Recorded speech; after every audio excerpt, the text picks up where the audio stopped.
ಹೌದಾ? ಹಾ very good. ಸರಿ, ಇವಾಗ್ಲಾದ್ರೂ ಹೇಳ್ತೀರಾ ಯಾರ ಹುಡ್ಗಿ? ಆ ಹುಡುಗಿ ತುಂಬಾ ಬುದ್ಧಿವಂತ ಕಣಮ್ಮ. ಹೆಚ್ಚು ಕಡಿಮೆ ನಿಂತರನೆ ಅಲ್ವಾ ಸುಮಾ? ಹಾ, ಹೌದು ಹೌದು. ಹಾ, ಅವಳು ಅಷ್ಟೇ. ಯಾವ್ದಾದ್ರು ಕೆಲಸ ಹಿಡಿದ್ರೆ ಆ ಕೆಲಸ ಮುಗಿಯೋ ತನಕ ವಿಶ್ರಾಂತಿನ ತಗೊಳ್ಳೋದಿಲ್ಲ. ಒಂದೇ ಆಟ. ಒಂಥರ ನೀನೇ ಅನ್ಕೋ. ಇವಾಗ ನನ್ಗೆ ಹೇಳಲ್ವಾ ನೀವು?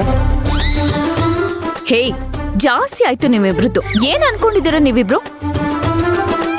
ಸರಿ, ಹೇಳಲ್ಲ ಅಂದ್ರೆ ಹೋಗಿ ತಲೆ ತಿನ್ಬಿಡಿ. ಹೋಗಿ, ನೀವೇ ಬರ್ತೀರಾ, ಮ್ಯಾಟರ್ ಶುರು ಮಾಡ್ತೀರಾ? ಏನು ಹೇಳಲ್ಲ. ಈಗ ಹೇಳ್ತೀರಾ, ಕೆಲಸ ಮಾಡಕ್ ಬಿಡ್ತೀರಾ? ಹೇಳ್ಬಿಡ್ತೀನಿ ಕಣಮ್ಮ ಸುಮಾ. ರೇ, ಹೇಳ್ರಿ. ಆಯ್ತು, ನಾನೇ ಹೇಳ್ತೀನಿ. ಅದು ಹೇಳಿ. ಅದು ಅದು ಅದು ನೀನೇ ಕಣಮ್ಮ.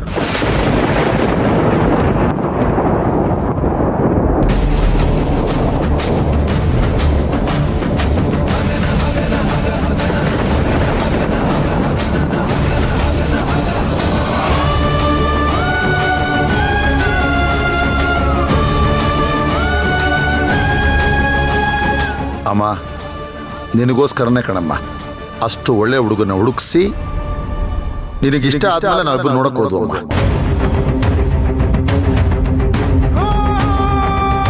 ನಾನು ನಿಮ್ಮ ಅತ್ತಿಗೆ ಅಪಾರ್ಟ್ಮೆಂಟ್ ನೋಡ್ಬೇಕು ಅಂತ ನಿನ್ನ ಕರ್ಕೊಂಡೋದ್ವಲ್ಲ,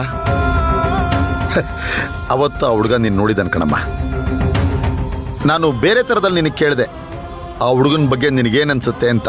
ಅವತ್ತು ನೀನು ಹೇಳ್ದಲ್ಲಮ್ಮ, ಆ ಹುಡುಗನ ಕೈ ಯಾರೇ ಹಿಡಿಯೋದಾದ್ರೂ ಆ ಹುಡುಗಿ ಅದೃಷ್ಟವಂತೆ ಅಂತ.